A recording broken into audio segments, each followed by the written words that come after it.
अमीरपुर गांव में हरि सिंह नाम का एक हलवाई रहता था।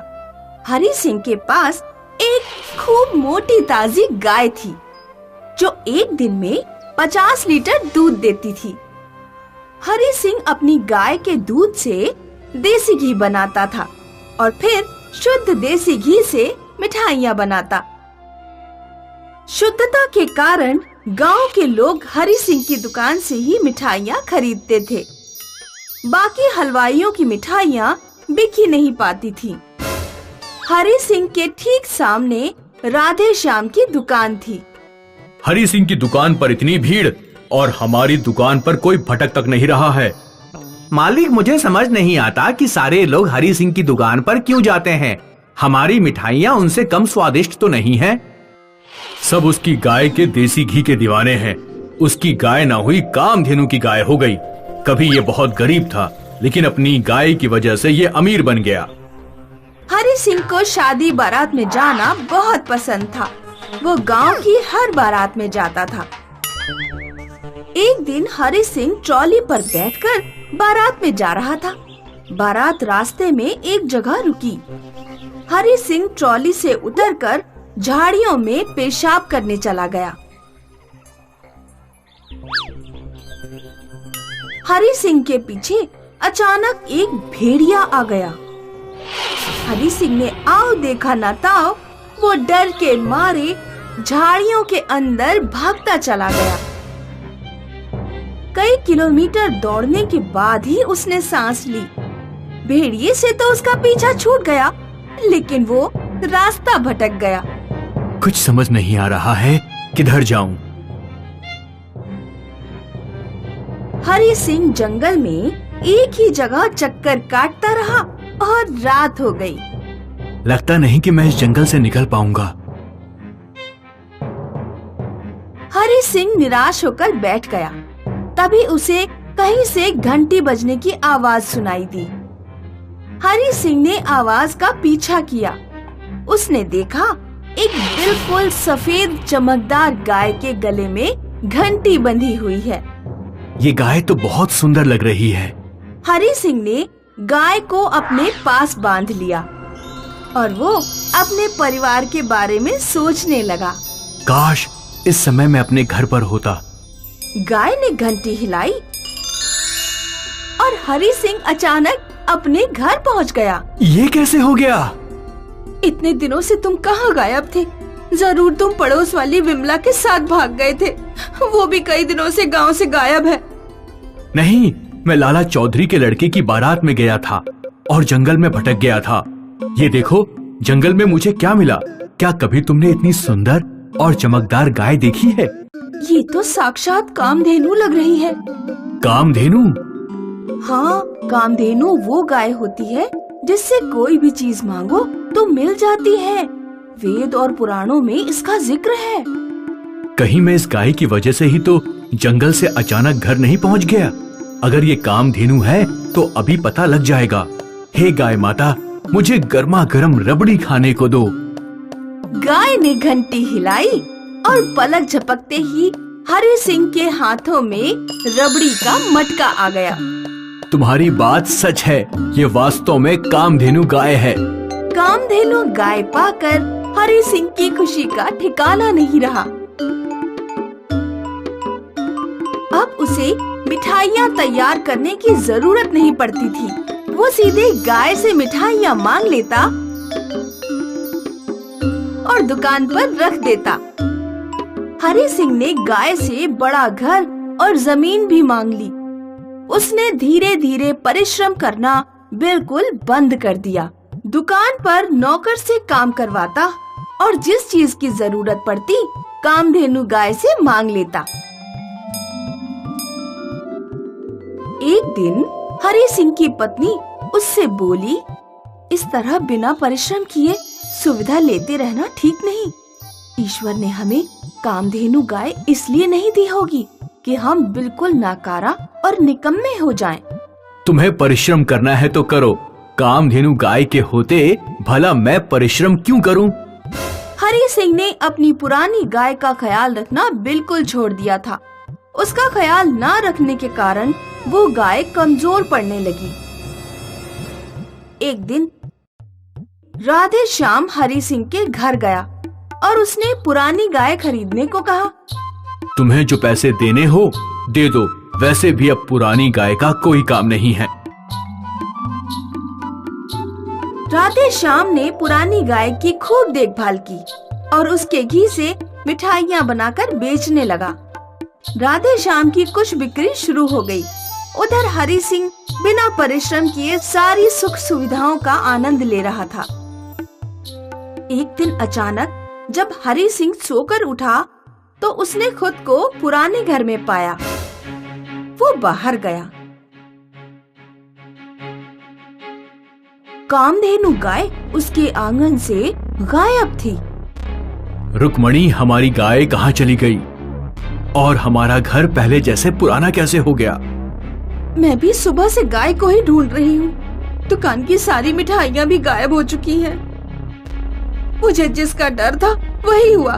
तुमने परिश्रम करना छोड़ दिया था, इसीलिए कामधेनु गाय हमारे पास से चली गई। हे भगवान, ये तो अनर्थ हो गया। हरि सिंह जोर जोर से रोने लगा और चिल्ला चिल्ला कर माफी मांगने लगा। हे भगवान, कामधेनु गाय वापस दे दो। अब मैं रोजाना परिश्रम करूंगा, ऐसे नकारा नहीं बैठा रहूंगा। उधर जब राधे श्याम को पता लगा कि हरि सिंह की कामधेनु गाय गायब हो गई है तो वो बहुत खुश हुआ। राधे श्याम अपने नौकर से बोला, अब हरि सिंह अपनी दुकान तो नहीं लगा पाएगा, इसलिए हम अपनी मिठाई में खूब मिलावट कर सकते हैं। आज से शुद्ध देसी घी की मिठाई बंद, नकली देसी घी की मिठाइयाँ बनाना शुरू करो। राधे श्याम ने मिलावट करके अंधी कमाई करना शुरू कर दी। दूसरी तरफ हरि सिंह ने अपनी गलती से सबक सीखा और एक नई गाय खरीदकर उसकी खूब सेवा की और फिर खूब मेहनत करके शुद्ध देसी घी की मिठाइयाँ दोबारा बनानी शुरू कर दी। धीरे धीरे ग्राहक हरि सिंह की दुकान पर दोबारा लौटने लगे। उन्हें हरि सिंह की शुद्ध मिठाई और राधे श्याम की मिलावट भरी मिठाई का फर्क पता लग गया। राधे श्याम की बिक्री फिर से कम हो गई और हरि सिंह का धंधा फिर से अच्छा चलने लगा। लगता है भगवान हमें ये सबक सिखाना चाहते थे कि ईमानदार परिश्रम ही हमारी असली कामधेनु गाय है। अगर ईमानदारी से परिश्रम किया जाए तो देर सवेर इच्छित वस्तु को प्राप्त किया जा सकता है। बहुत पुराने समय की बात है। किसी गांव में चंदर नाम का एक लड़का रहता था। चंदर बहुत खुश था क्योंकि कुछ दिनों बाद चंदर की बारात जाने वाली थी। उस समय शादी के बाद दुल्हन को डोली में बैठाकर ससुराल लाया जाता था और ये नियम था कि डोली के अंदर से जो भी निकलेगा लड़के को उसी को दुल्हन के रूप में स्वीकार करना पड़ेगा। चंदर आज अपनी होने वाली दुल्हन के लिए डोली बुक कराने जा रहा था। माँ, जल्दी खाना लगा दो, आज मैं डोली की बात करने जा रहा हूँ। बेटा, हमारी बहू के लिए शीशम की लकड़ी की डोली ही लेकर आना। माँ, आप चिंता ना करें, मैं शीशम की डोली की ही बात करके आऊँगा। उस जमाने में शीशम की लकड़ी की डोली सबसे अच्छी मानी जाती थी। चंदर की बारात का खूब जोरदार स्वागत हुआ। अगले दिन विदाई का समय आया। माँ, पिताजी, आपकी बहुत याद आएगी। दुल्हन डोली में बैठी, लोगों ने डोली उठाई और बारात लौट पड़ी। लौटते समय बारात जंगल के विश्राम गृह के लिए रुकी। भाइयों, थोड़ी देर आराम कर लो। किसी को पेशाब जाना हो तो चले जाओ, कुछ खाना पीना हो तो खा लो। डोली उठाने वालों ने थोड़ी देर के लिए डोली रख दी और विश्राम करने लगे। कुछ देर बाद बारात ने फिर अपना सफर शुरू किया और शाम तक गांव लौट आई।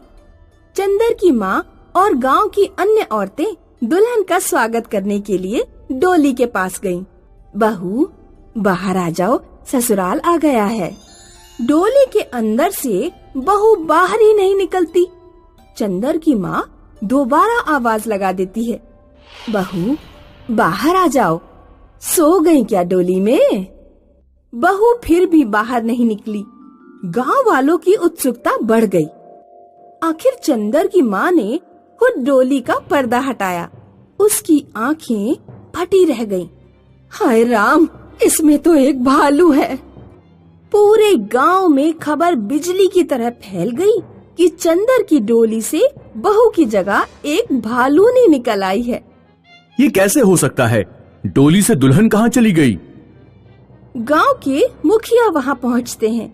नहीं, नियम और रिवाज के मुताबिक चंदर को इस भालू को ही अपनी बहू मानना पड़ेगा। मैं भालू को अपनी बहू नहीं मान सकता। इस डोली में जरूर कोई जादू है। इसने मेरी बहू को भालू बना दिया। डोली में कोई जादू कैसे हो सकता है? पूरा गांव रीति रिवाजों के हिसाब से चलता है। तुम्हें भी नियम और रीति रिवाज मानने पड़ेंगे। उस समय रीति रिवाज सभी को मानने पड़ते थे। गांव वालों ने चंदर के ऊपर दबाव डाला और चंदर को भालूनी को ही अपनी बहू के रूप में स्वीकार करना पड़ा। कुछ दिनों बाद मुखिया के लड़के की शादी तय हुई। मुखिया के लड़के की बहू भी उसी गांव से आनी थी जिस गांव से चंदर की शादी हुई थी। मुखिया के लड़के की बारात भी लौटते समय उसी जंगल में रुकी जहां चंदर की बारात रुकी थी। भालू से शादी हो जाने के कारण चंदर पागल जैसा हो गया था। वो हर समय अपनी बहू को ही ढूंढता रहता था। मेरी दुल्हन कहाँ चली गई? डोली यहीं पर रुकी थी। कहाँ गई मेरी दुल्हन? मैं एक भालूनी को अपनी पत्नी नहीं बना सकता। अरे ओ चंदन, कहाँ जा रहे हो? वापस आ जाओ, बारात निकल रही है। मुखिया के बेटे की बहू की डोली गांव पहुंची। गांव की औरतें बहू का स्वागत करने आईं। जब डोली का पर्दा हटाया गया तो डोली में लोमड़ी निकली। पूरा गांव लोमड़ी को देखने के लिए इकट्ठा हो गया। दुल्हन कहाँ चली गई और इस डोली में भालूनी कहाँ से आ गई? कहीं से भी आई हो मुखिया जी। अब आपके बेटे को भालूनी को ही बहू के रूप में स्वीकार करना पड़ेगा। मैंने भी भालू को अपनी बहू के रूप में स्वीकार किया। रीति रिवाज और नियम माने, अब आपको भी मानने पड़ेंगे।